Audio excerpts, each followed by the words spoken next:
Uh-huh. I just feel like I've been around the block, ripping up fantasy stock, working around the clock. Look at the view from the top. Researching rookies a lot? No, I just be listening to pods. Yeah, one in particular, I'm just a messenger. Let me just pass on the rock. Browning, brunning, pruning, pronouncing ain't what he's doing. What he's doing is not losing, but infusing you with new things. And there's Dennis the Bennett, yeah. The man is a menace, yeah. Building a dynasty, some of the finest things. Promise you, you won't regret it. Sly as a fox, cultured in pop. Give him his props. Here is a thought, here is a box, and you cannot compare them at all. So don't even try. Careful with the news, but when you use a take, I take up Tony Fire. I mean Dyer, because anyone else is a huge mistake. Whoa, fantasy round table, fantasy round table, yeah. Fantasy round table. Come take a look at the crown, baby. Hey, fantasy round table, fantasy round table, woo. Fantasy round table. Come take a look at the crown, baby. Go.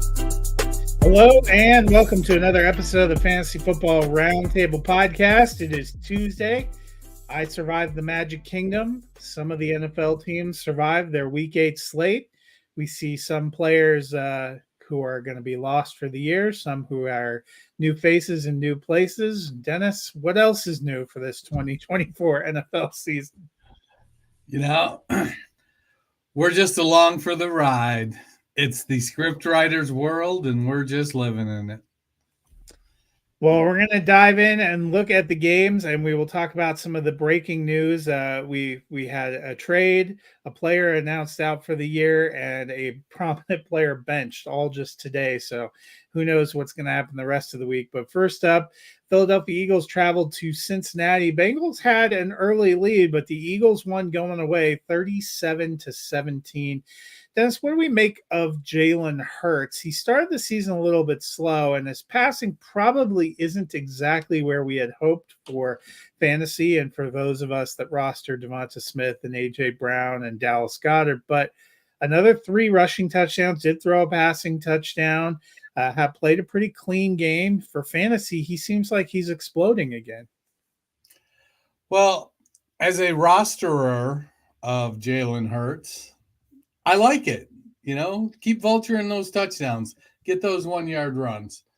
Let me see. Hurts is sitting at what is? Well, I'm going to see how many rushing touchdowns. He's at 8 passing touchdowns to only 4 INTs. He has 6 rushing TDs already. So 14 total TDs. I'm a fan.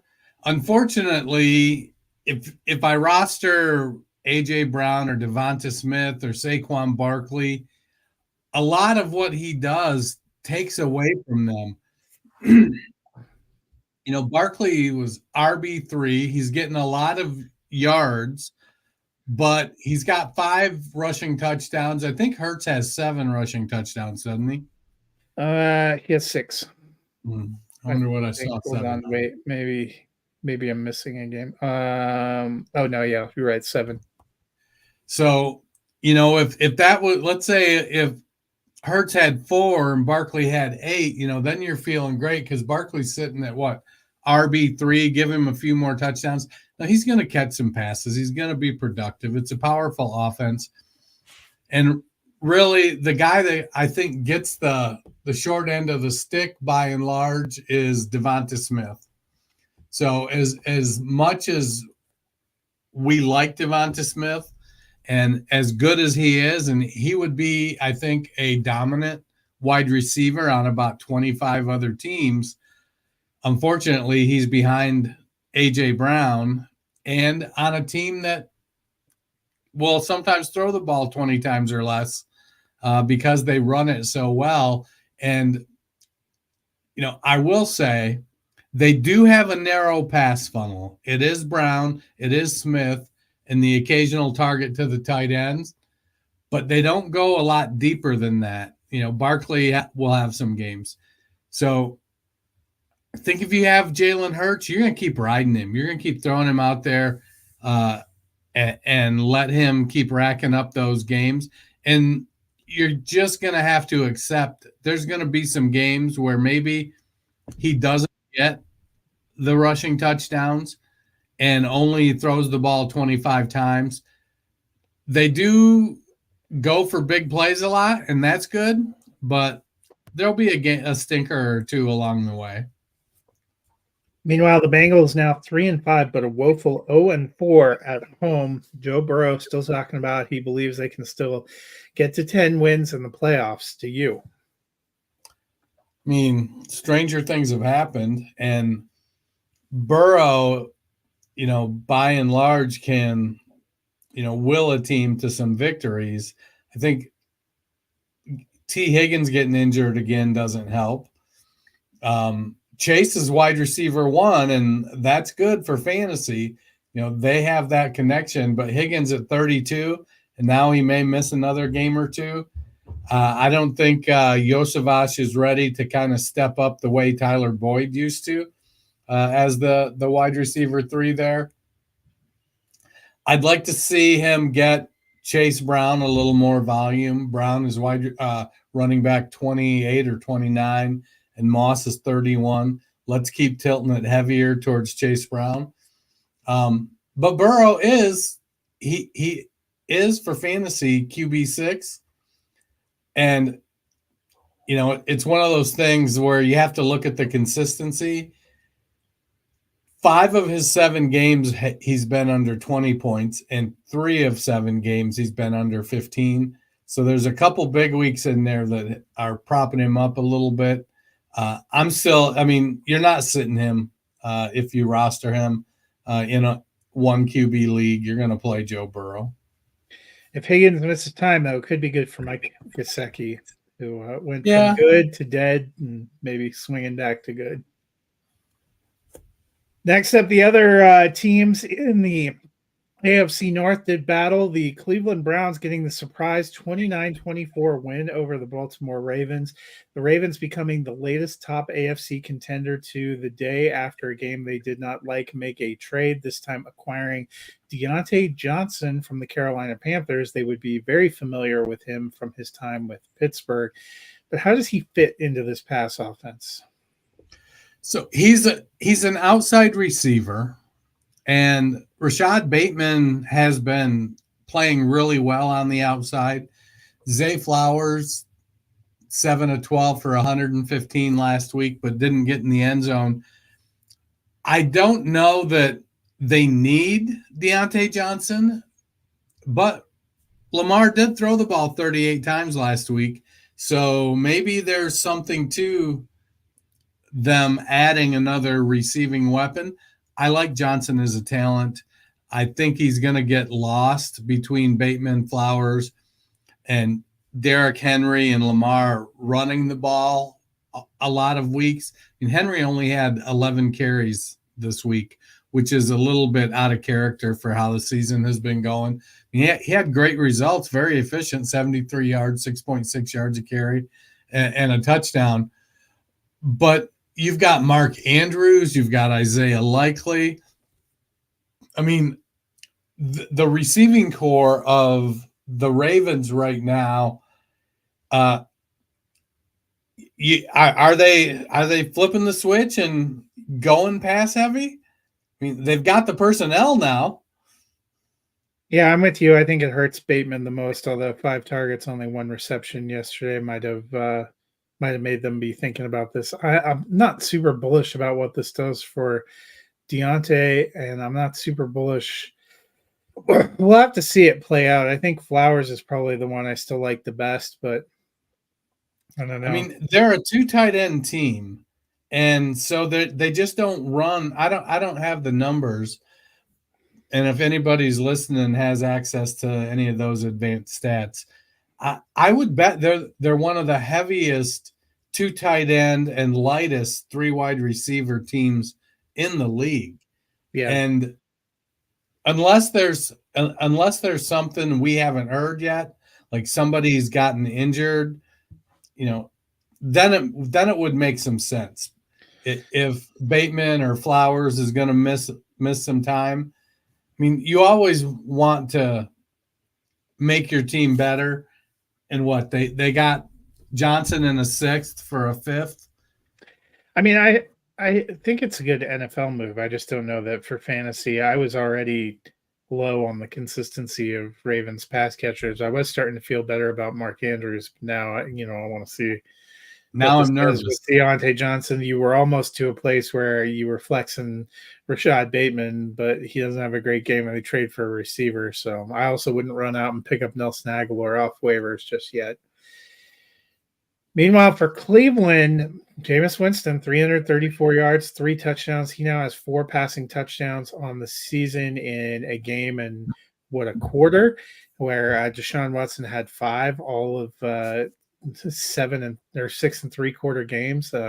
Watson never went over 200 or even got to 200 yards passing. So is this more about Jameis Winston or the play calling duties flipping to Ken Dorsey? I think it's a combination of both. Jameis is a gunslinger. We know that about Jameis. As a Browns fan, I know, and I'm a Lions fan too. I get it. Give me hell. I like 2 teams. As a Browns fan, I wanted Jameis to play because I felt like the way Watson was playing, we didn't have anything to lose. But the reality was Winston had only started 10 games in the last 4+ seasons. So you didn't really know what you were going to get out of him. And when he did start all the time, he could be an interception machine. And let's face it, there were a couple interceptions that were dropped. And if Hamilton hadn't dropped that one this week, and then they turned the next play or next couple plays, got it in the end zone, we'd be singing a different song probably. Yeah, we'd be happy because he threw for 300 yards and a couple touchdowns, and Watson hadn't done any of that. But, I mean, Nick Chubb wasn't super productive on the ground. Foreman had good efficiency but few carries. Winston isn't going to run. Well, Watson didn't run. He was at least a better athlete. I love the breakout of Cedric Tillman, and that started with Watson last week. He looks like the real deal. And there were a lot of people when Tillman and Jalen Hyatt were coming out of Tennessee last year. They were like, hey, Tillman's the guy you want. Hyatt was the higher draft pick, but Tillman is coming into his own. He looks good. He's a big traditional alpha-bodied wide receiver, and it allows Elijah Moore to play more of the underneath stuff. And Jerry Jeudy, honestly, Jeudy had 8 targets for 79 yards, but it felt like with Tillman and Moore, it kind of felt like he was an afterthought. As it should be. Next up, the Titans travel to play the Lions. Lions get the 52-14. Did they? 52-14 victory for Detroit. We've seen Mason Rudolph for a couple of games now, and even though he gave them a spark the first game he came in, he does not seem to be the answer. What are we doing with the Titans? I think when Levis is healthy, you got to play him. You've got to find out exactly what you got. Rudolph, he had a reasonably good game, but he isn't a great talent. He's started 15 games in 6 seasons. And one of those 6 seasons, he was literally the 3rd quarterback in Pittsburgh and was not active and didn't take a single snap all season. And then they kept him the next year, and then they let him walk. But, Rudolph is a journeyman at best. I think he's got enough talent that he's going to spend a few years floating around rosters as a 2nd, 3rd quarterback. But they need to see what they have in Levis, and then they need to go get a quarterback next year. Unfortunately, it looks like next year's draft class isn't the greatest for quarterbacks. I don't think it's going to be as bad as the Pickett season, but it looks like there's no like 3 guys that you're going to take at the top of the order, top of the draft that you feel can't miss. Meanwhile, for Detroit, Goff only has to throw it 15 times, completed 12 of them, only 85 yards, but 3 touchdowns as the Lions put up 52 points. Goff is on a heater of late. How good is he? mean, is he on a heater? He threw for 85 yards. But his efficiency the last few games, and he could have thrown for a lot more. They simply didn't need Right. it. It's crazy. I mean, it's great. He got 3 touchdowns. You love that. As a Lions fan, yes, I am a Lions fan. That's the team of my youth. The Lions as a team may be playing the best ball in the NFL right now. And we saw earlier in his career, sometimes Goff would try to play above his ability, and that led to problems. Dan Campbell and Brad Holmes have surrounded him with a team that supports him and uplifts him. He doesn't need to be an elevator. He can just be good at what he's doing with Amon-Ra and Sam Laporta and Montgomery and Gibbs, and a really good offensive line. He's just got to make plays when he needs to make the plays, and he's making the right decisions right now. 12 of 15. You love to see that. You wish you wish there were more than 85 yards, but you take the 3 touchdowns, you take the 52 points, and you roll on to next week. Next up, a battle of 2 enigmatic teams. The Arizona Cardinals go to Miami and surprisingly get the 28-27 victory. The Cardinals are a hard team to read. They had a lead but lost to the Bills. Then they bludgeoned the Rams, who were shorthanded. They lost to the Lions and the Commanders. They somehow pulled out a victory over the 49ers. They lost badly to the Packers. They eked out a win over the Chargers and the Dolphins, sitting at 4-4. What do you make of this Cardinals team? I mean, they're at the top of the division right now, and that you just got to keep fighting on and stay at the top of your division to get into the playoffs, and then anything can happen. They squeaked it out this week.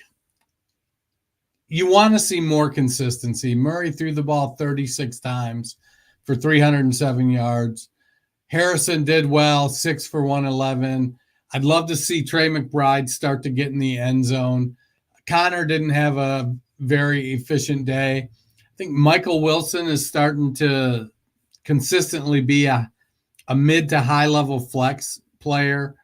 I think they've built some trust with him. He just doesn't get quite the volume you would like. I think Murray is, I forget where, I don't know if I wrote down where he sits where his ranking is, but, he gets by, he makes some plays with his legs. He's up and down. I think QB8. Yeah, I think last week he had like 5 stinkers and 2 great games it was just. He has 4 games at 20 or more and 4 games at 14 or less, or at 16 or less.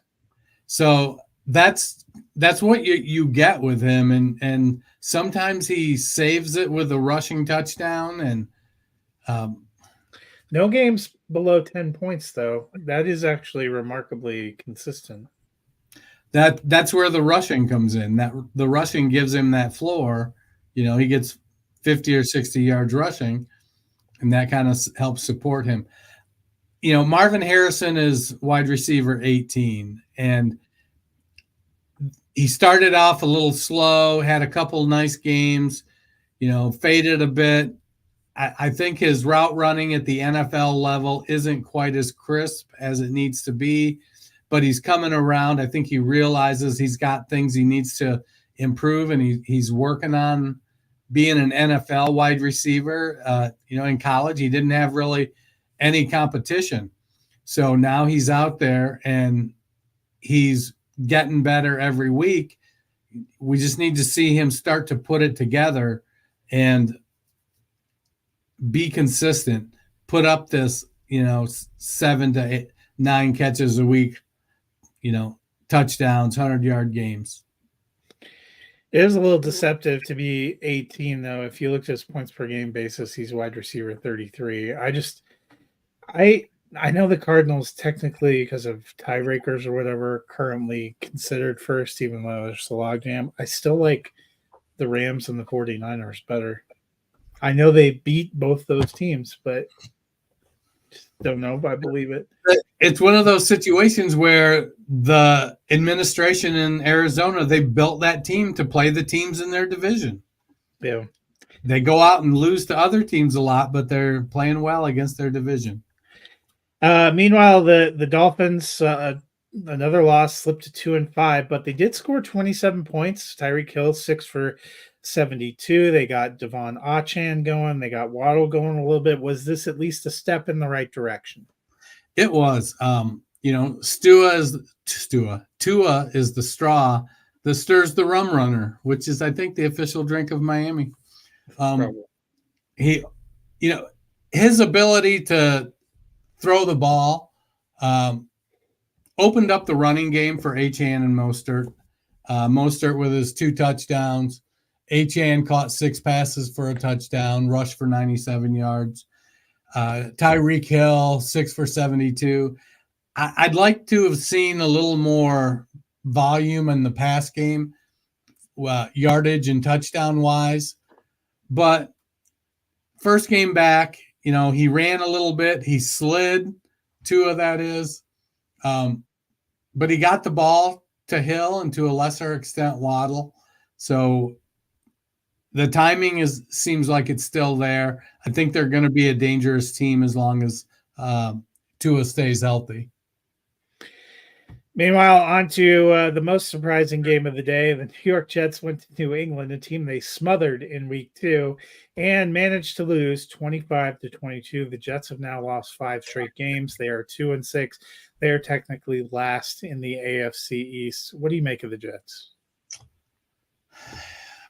Man, the Jets are a mess.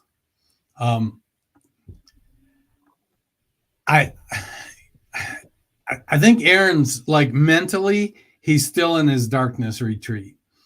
He got Devontae, and that should have cheered him up. I think you keep firing up Wilson. He's RB or wide receiver 6, and Hall is RB7. And I think Hall might move up the ranks because Rodgers checks the ball down a lot.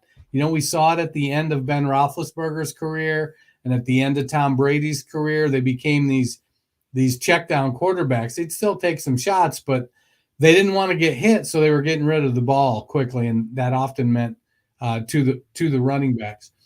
So I think that watching them kind of be kind of discombobulated, I don't know if it's, while Rodgers was having issues with Hackett, now he's having issues with the new guy, with Todd Downing, and I think Rodgers just needs to retire. Can he still do the functions of a high-end quarterback? He can throw the ball far. He can throw it fairly accurate, and stuff. But I think it seems like it's just gotten too weird around him that he's not connecting really with the people he used to connect with that he brought in. And it's just not getting to, he's not an elevator anymore. And the offensive line, I think, gives up a little too much pressure for him. I think Adams and Conklin are going to be startable weekly, and I think Adams and Wilson will have some weeks where they flip. I just think right now Wilson is the more explosive player and has the potential to put up the bigger numbers more consistently. It's kind of like Nico Collins and Stephon Diggs down in Houston, sort of what they were. I think that's Garrett Wilson and Devontae Adams. So I'd like to see, as somebody who doesn't roster much of Breece Hall, I might have one share.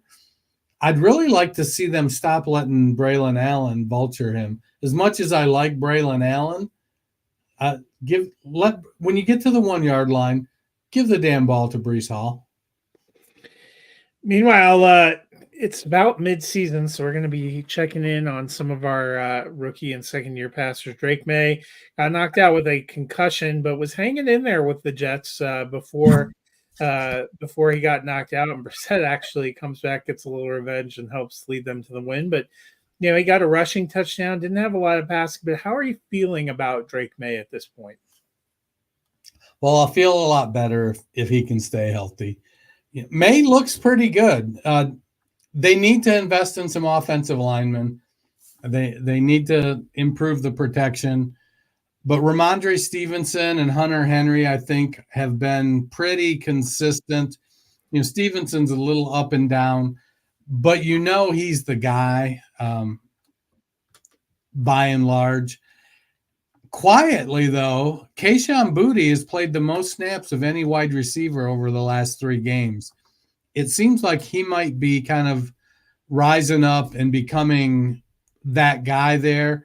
Is he going to be, a wide receiver 1? Probably not. But on a team with questionable wide receiver depth, he could be that team's wide receiver 1 and put up good numbers. He was a highly regarded college prospect and had a very good breakout freshman season.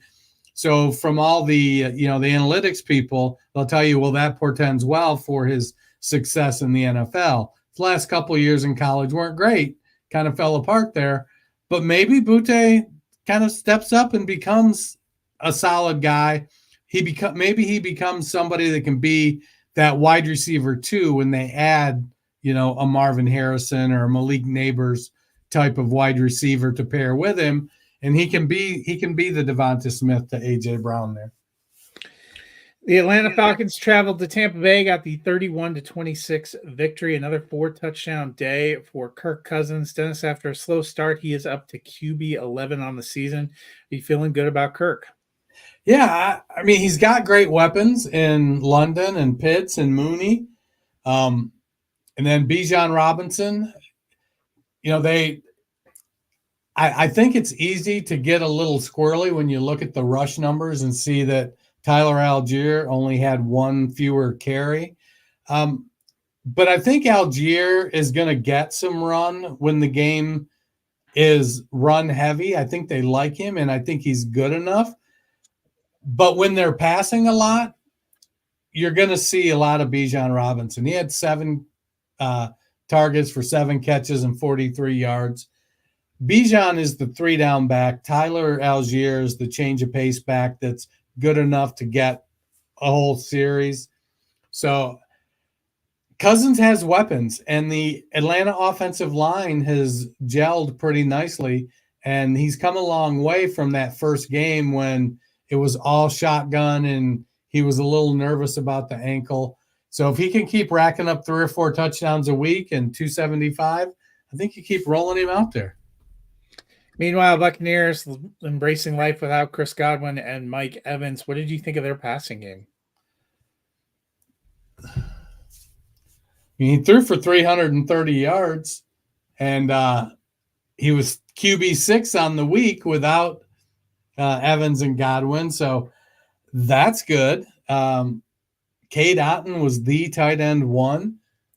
9 catches, 81 yards, and 2 touchdowns. 17 receptions for 181 yards the last 2 weeks. I think he's the big beneficiary in the passing game. But for all of Rachaad White being the quote-unquote passing back, Bucky Irving was 7 for 7 for 40 yards. White did go 5 for 6 for 38 and a touchdown. And then Raheem Jarrett came off the injured list, popped into the game, caught 3 passes for 58 yards. He's a guy out of Maryland, another Big Ten guy.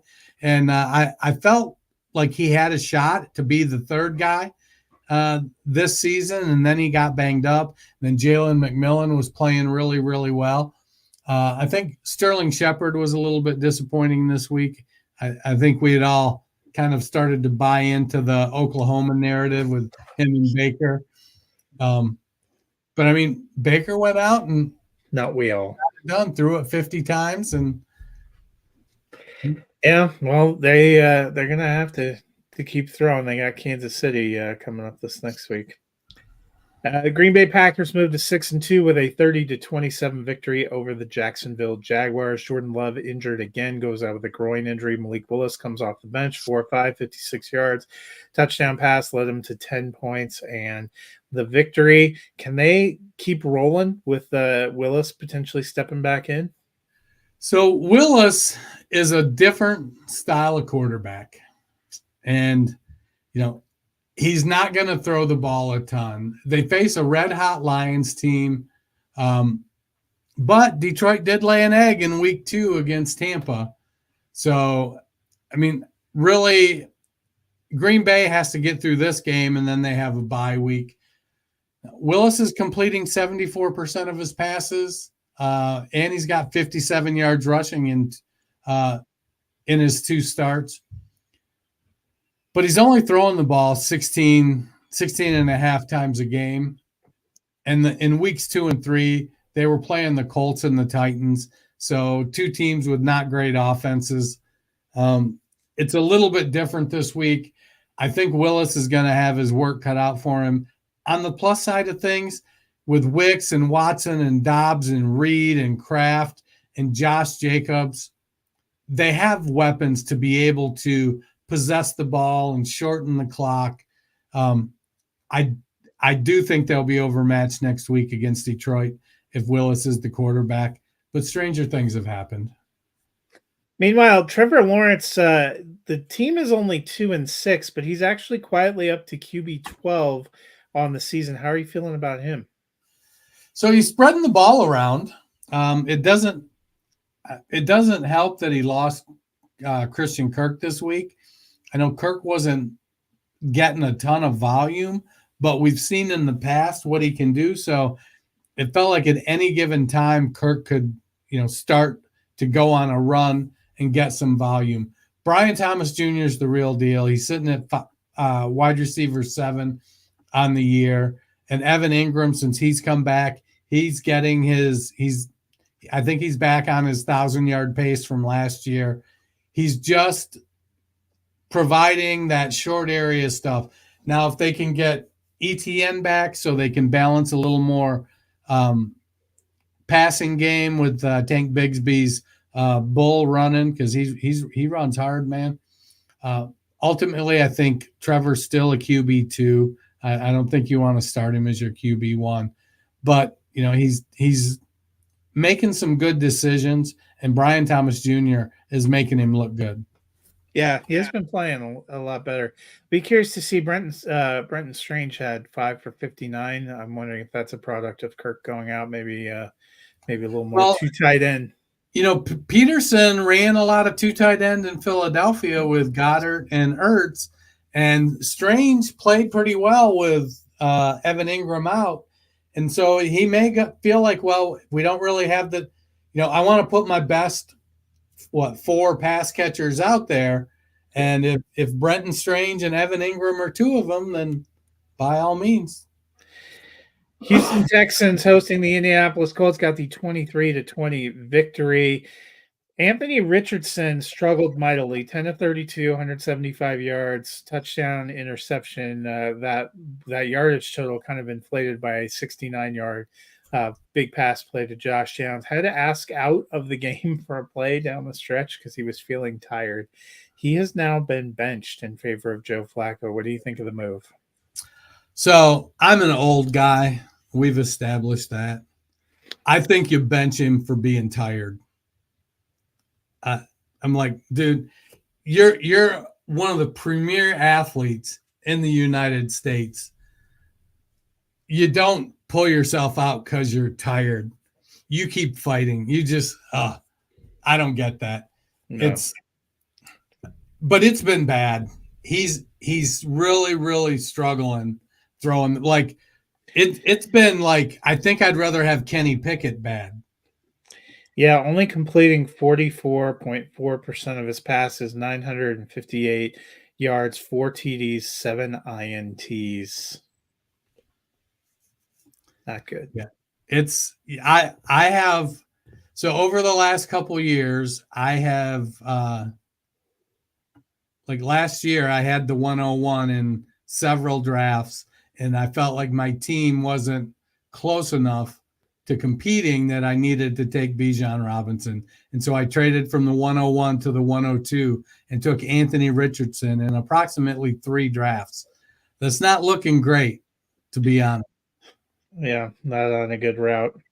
Meanwhile, the Texans got a win to go to 6-2, but when is a win a loss? It's when one of your best receivers blows his ACL, and that was the case with Stephon Diggs, who is now out for the year.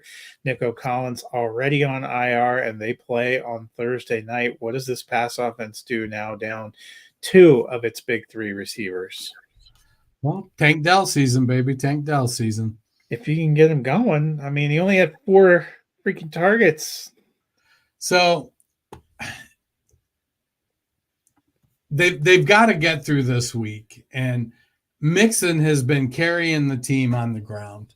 He is third in the league with 100.6 yards per game. But then John Mechie, one of pedigree out of Alabama, stepped up, caught 3 of 4 passes. Cade Stover, 2 for 3 from the tight end position. Dalton Schultz, 4 for 6. You know, it'll probably be Xavier Hutchinson, Tank Dell, and it looks like Robert Woods is back, and John Mechie. Not the best, but guys that have been around. You know, it looks like if I'm Houston, I almost wish I'd have re-signed Noah Brown. Yeah, instead of letting him walk. Mechie should be a popular waiver pickup, but I'm with you. I like Dalton Schultz. He was tight end 10 last year, had real good chemistry. I think he and Dell are the ones they're going to have to lean on in the short week. Next up, the Los Angeles Chargers hosting the New Orleans Saints and got the 26-8 victory. Dennis, it has not been bright days with Derek Carr out for 3 straight games. They may get him back this week. How much have they missed him? A lot. Like, I was hopeful for Spencer Rattler. Like, in rookie drafts, he was like my late round target. Once you get past the top 6 guys, it's like, wait, take Rattler, let him sit on your bench.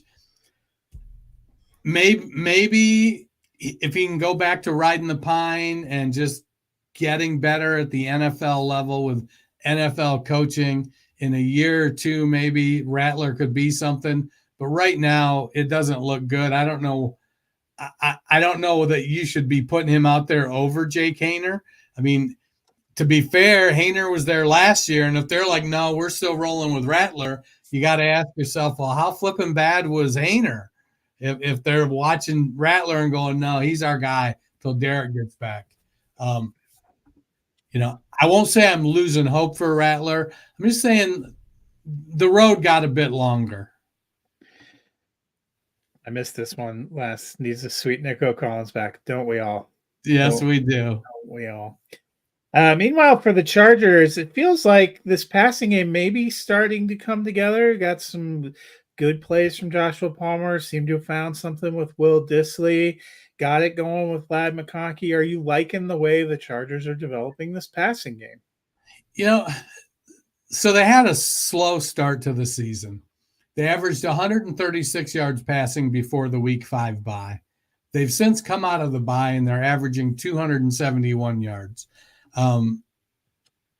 J.K. Dobbins is still playing pretty good. You know, he doesn't put up big numbers against teams with good run defenses, but he's consistent. He can get, he eats up clock. He's got a nose for the end zone.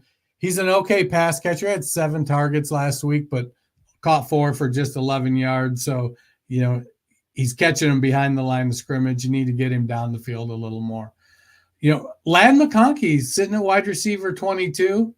He's had 3 double-digit games. I think he was off. He didn't, you know, the first, 4 games, they only averaged 136 yards passing. So McConkey wasn't getting a whole lot of action then. So he kind of, like, I think last week was like his legitimate breakout week. And at wide receiver 22, we've seen Justin Herbert be really, really good. The question is going to be, will the offensive line hold up so that Herbert doesn't get a beaten every week? And if it does, then I think with McConkey, Palmer, Dissly, Dobbins, I think they're going to be Quentin Johnson, if he can stay healthy. I think they're going to have an opportunity to make a little bit of noise in the passing game. Yeah, and they should hopefully get Quentin Johnson back next week.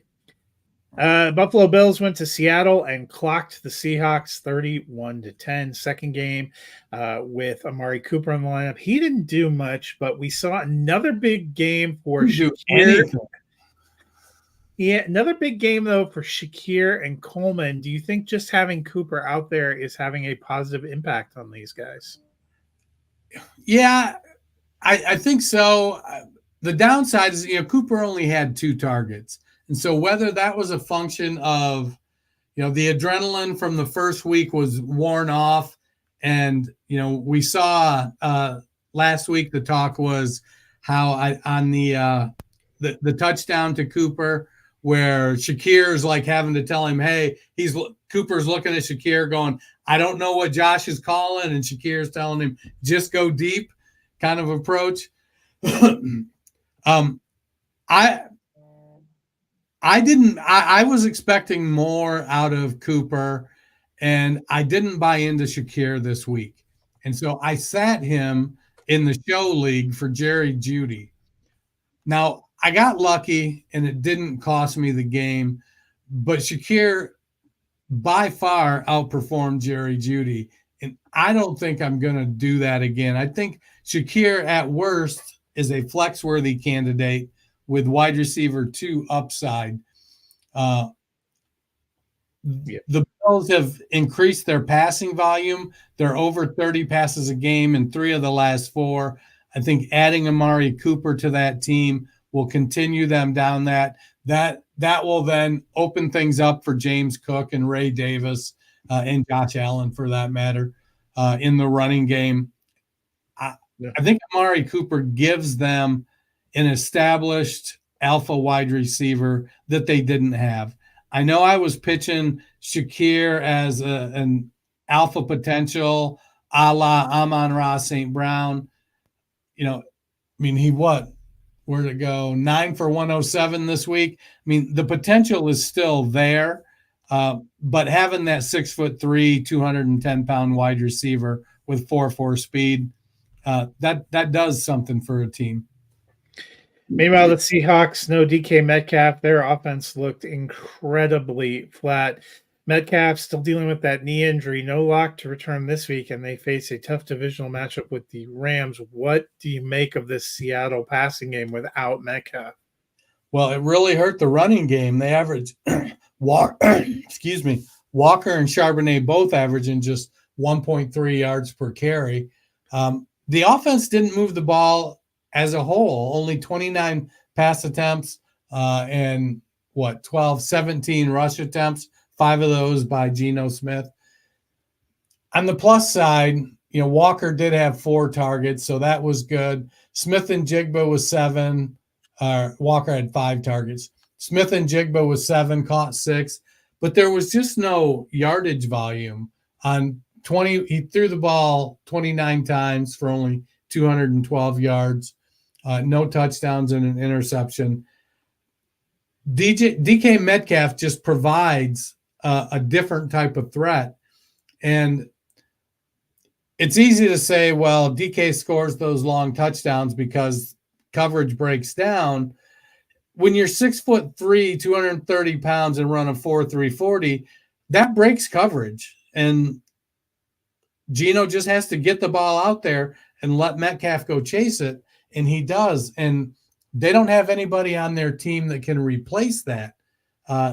As fast as some people thought Laviska Shenault was, he can't replace what DK Metcalf does. So they need to get a little – I think without Metcalf, they have to be better in the running game, and they just weren't this week.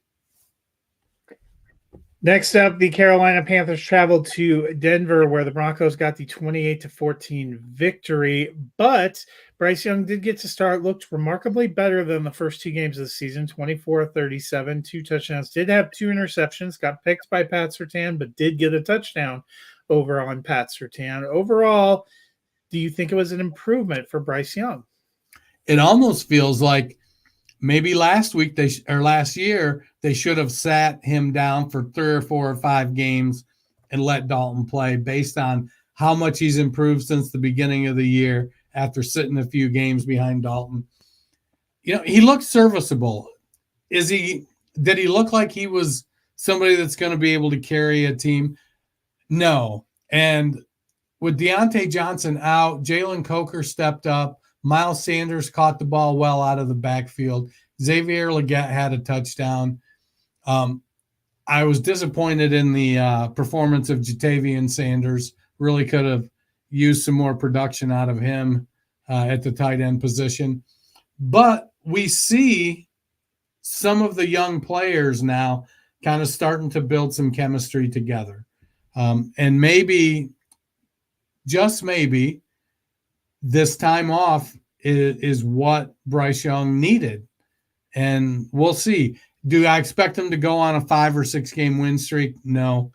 But if they can play competitive and Young can complete 63, 64% of his passes, and even if he's slightly negative in the touchdown to interception ratio, then I think that gives you some hope.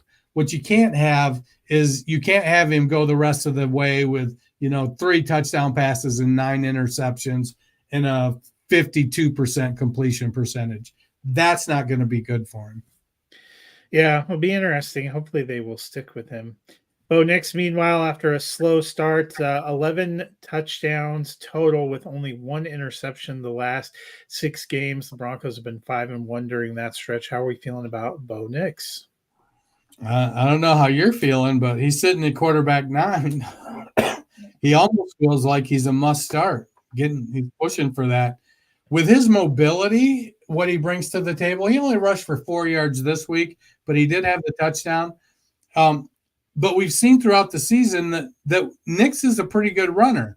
And if you go back to his college days at Auburn especially, that was one of the things he did. We need him to get down the field, throw the ball. You can't just keep throwing those tunnel screens and passes at the line of scrimmage. Sutton, 8 for 100. Love it. Huge Cortland Sutton fan. Troutman had a good game. Little Jordan Humphrey caught 4. They're lacking like high end. I think Sutton is a wide receiver 2-3 kind of guy. They need to round out the receiving core. And I think when they do, then Nix is gonna,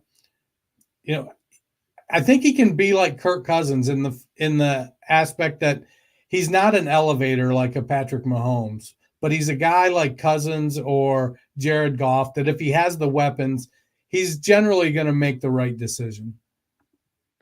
Michael said it's not the Panthers' year. Tepper needs to be less involved. Amen.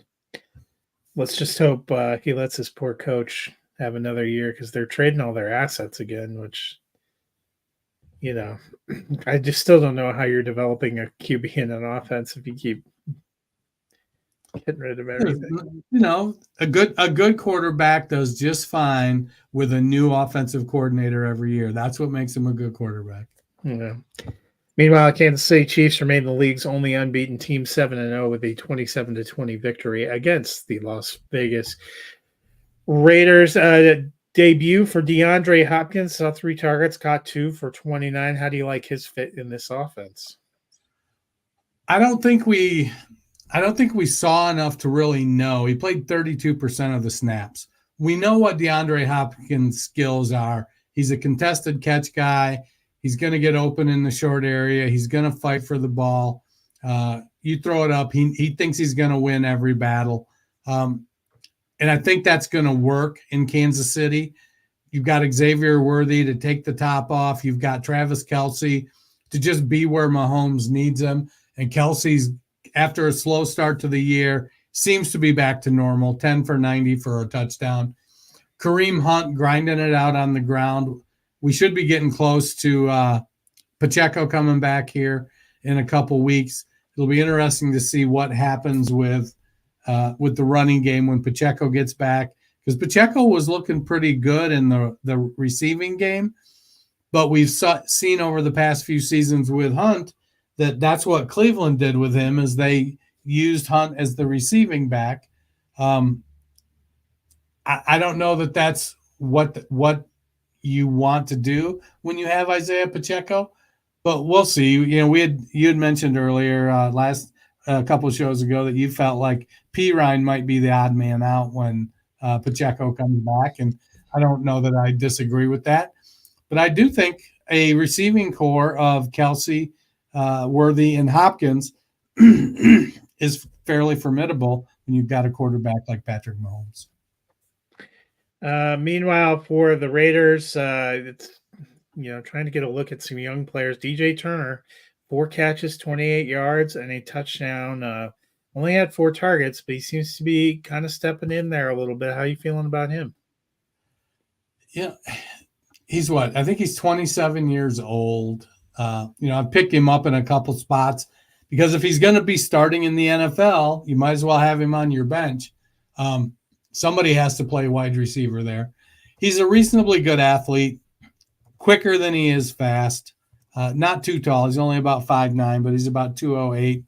So when you've got Jacoby Myers and Trent Tucker, Christian Wilkerson, there's room for DJ Turner to have some flex appeal, especially when we've got 4 or 6 teams on a bye. I think probably more so.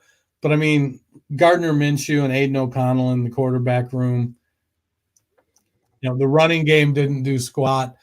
Madison had 14 carries for 15 yards.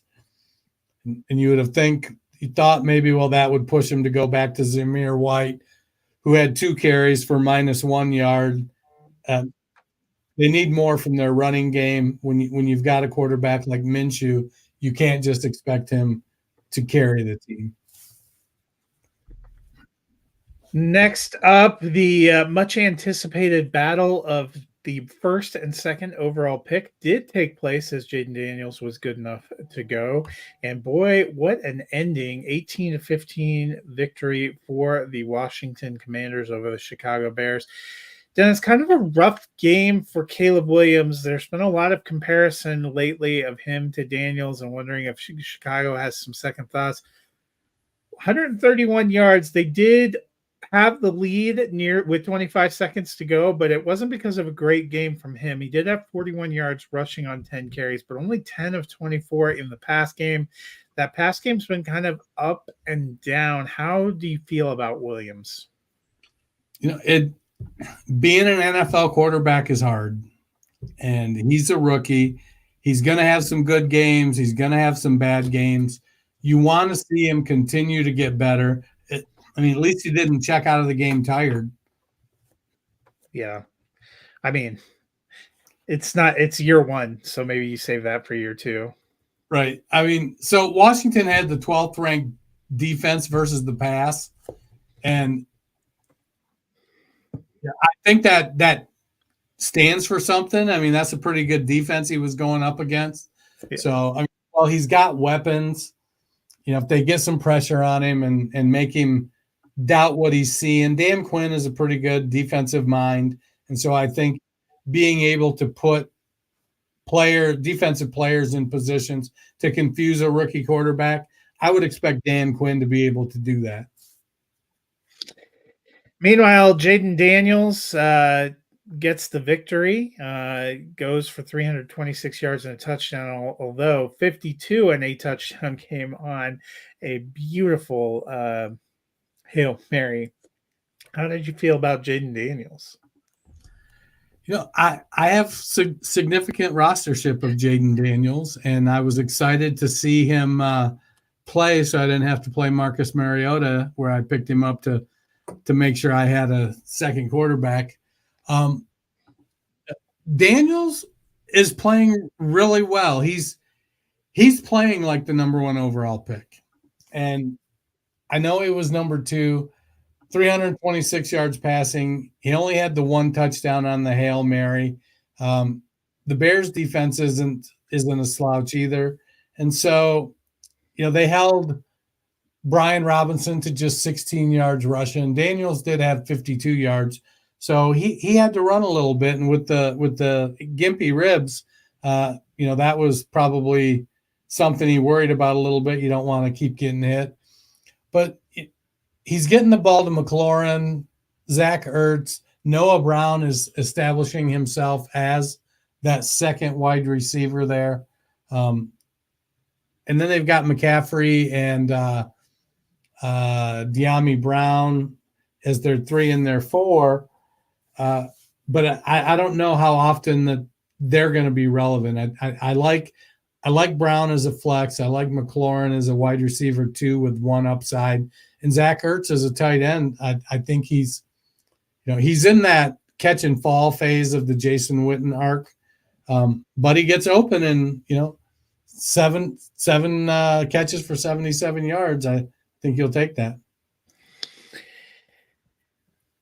Next up, the 49ers hosted the Cowboys and got the 30-24 victory on Sunday Night Football. Dennis, the Cowboys now 3-4 on the season. What do we make of this Cowboys team? Well, they're all in. That's for sure. They're all in. I think that they're all in the garbage can except CD Lamb. Was wide receiver 4, and he's going to continue to dominate targets. 13 catches on 17 targets. It was CD Lamb doing CD Lamb stuff. Jake Ferguson, 8 targets, 6 catches, but only 23 yards. It wasn't. I don't think it was a great performance by Dak. It was a lot of forcing the ball to CD Lamb. The running game is virtually non-existent. Doesn't matter if it's Elliott or if it's Cook. Even when Dowdle was in there, he's better than both of them, but he's nothing special. Ferguson's sitting at tight end 18. He hasn't been consistent. You would like to see more. And Dak is QB 19. So, yeah, you're starting him in Superflex, but he's just not putting up the kind of numbers that I thought. I thought this was going to be a season where Dak was throwing the ball 50-plus times. Nathan asked, what does Dak get back to last year? My response in the chat when I put, with no run game, a suspect line, and poor passing game depth, I think he could get back to top 12, but I don't think he's going to be where he was last year. Yeah, I'm not counting on it. Meanwhile, for the 49ers, Jordan Mason started the game, went out with a recurrence of that shoulder injury. Isaac Guerendo, 14 carries, 85 yards, and a touchdown. The 49ers are on a bye this week, but Mason's still dealing with that shoulder injury. Not sure, how good he's going to feel in 2 weeks. Not sure where Christian McCaffrey is going to be at. If you were looking at, hedging your bets on waivers, how are you feeling about Guerendo? I think that you pick Guerendo up and play him. I think you play him, even if you think Mason is going to play some. He looks good. He's a smart player. This is the second time in, I think, 3 weeks that he's had a touchdown, and he's went down inside the 5 to run out the clock instead of score the touchdown. And, there's something to be said for a player that's that smart. And then you add in that he's 230 pounds and he runs a 4.3 40. He may, if McCaffrey just can't shake the injury, he may supplant Jordan Mason just because he's bigger and faster. And Mason's not a little guy, but it just goes back to what running backs can do in this offense if they understand how to run in that offense. And I wouldn't have expected, based on Guerendo's college performance, he had a lot of injuries. He wasn't super productive. I was not in on Guerendo. It's like they went to Shanahan's lab and drew him up specifically for that offense. He just steps right in and rips off big chunks. It's crazy. On to Monday Night Football, the Pittsburgh Steelers hosted the New York Giants, got the 26-18 victory. Dennis, we wondered what the split would be like in the backfield when Devin Singletary came back available. And you know what? It is Tyrone Tracy's world, and we're just living in it. 20 carries to 2, had 145 yards and a touchdown. Is he now a must start every week. I think so. Until he's not. I had a game going last night in a standard league. Like we were neck and neck. I had George Pickens and Russell Wilson, and he had Tyrone Tracy. Those 2 touchdowns of Pickens being called off, and that 45-yard touchdown run from Tracy just did me in. Tracy looks good. Yeah, I had concerns about the switch from wide receiver to running back. We've seen it over the last several seasons with guys like Antonio Gibson and Tony Pollard, and it's had mixed success, and none of them have really been able to step up and be the workhorse running back. Tracy looks like that guy. He runs the ball hard. He breaks through the line. Excuse me. He's fast. He looks great. I don't see any. I know that Singletary was quote unquote their guy in the offseason, Hard Knocks or whatnot. But if I'm Brian Daboll, I got to have a talk with Devin and say, look, man, you're still my guy. Go get me a Gatorade. I'm going to watch this other dude run. Yeah. And Tracy he definitely looks good. For Pittsburgh, we wondered what the Harris-Warren split was going to be. Last year, it seemed like Jaylen Warren was maybe becoming the better back, but Najee Harris really seeming to take control. Last night, 19 carries to 9 has the edge, 114 yards, had a better average on yards per carry, also had more targets and receptions than Warren. How are you feeling about that backfield? Considering that I roster significantly more Najee Harris than Jaylen Warren, I'm feeling great. Najee looks good. I don't want to say he's limited in what he can do, but much like Derrick Henry, he's a particular style of back. Much like Devin Achane, he's a particular style of back. And if you put him in the right offense and you've got a good offensive line, and I think Pittsburgh's offensive line is improving, and you're able to have a quarterback that can keep the defense off balance enough so that they're not just putting 8 and 9 guys in the box, then Najee Harris is going to perform reasonably well. He's running hard. That hurdle he had where he went over the dude, that was beautiful.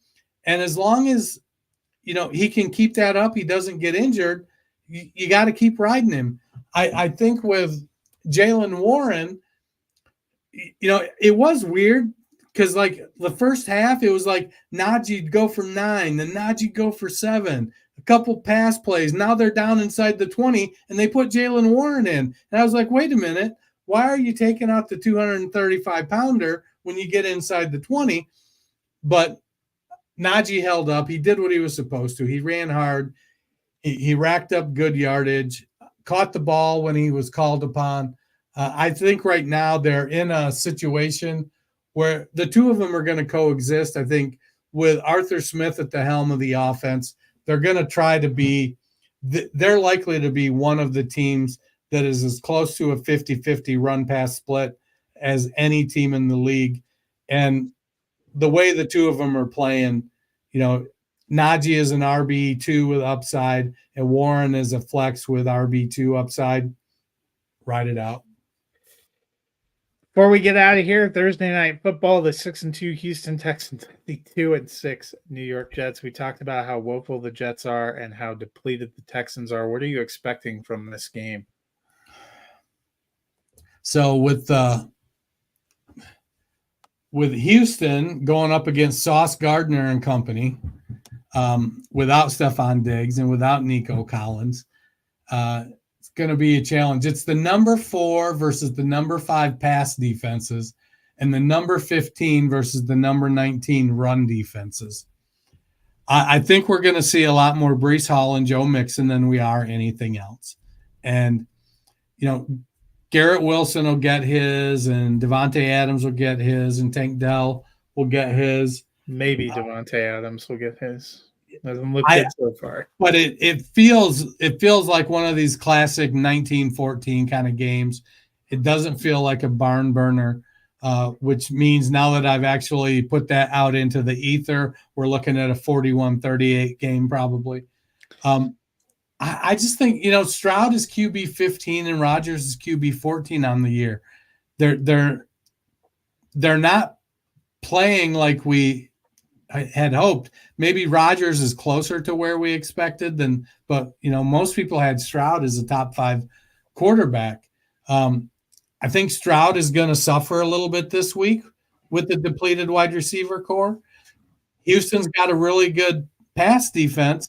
So Adams and Wilson are going to have, and there's no Alan Lazard. So Adams and Wilson are going to have their work cut out for them. I do think that they make some plays, but I think ultimately the 2 best fantasy players in the game are going to be Breece Hall and Joe Mixon. Yeah, I'm still taking Houston in this one. The Jets just suck. I know they do, and I really considered changing it. My preseason pick was the Jets, and I'm for lack of judgment, I'm going to stick with it. I mean, their losing streak has to end sometime, or Jeff Ulbrich might be the second Jets coach fired. CJ Stroud. I just think Houston has better coaching, and there's just a bad energy for the Jets. It's gross. I'm kind of happy about it. Then go into a dark room. Yeah, Aaron Rodgers is getting what he deserves. That'll do it for us today. We will be back on Friday with a preview of the rest of Week 9. As a reminder, the Steelers and the 49ers are the 2 teams on a bye this week, and I think this is the last time that there's only 2 teams on a bye until Week 13 when no teams are on a bye, but we'll go back to 4 and then we up it to 6 pretty soon here. So enjoy the plethora of lineup options you might have this week. Chaos. We will preview all the rest of the Week 9 games on Friday. Until then, you guys have a wonderful week.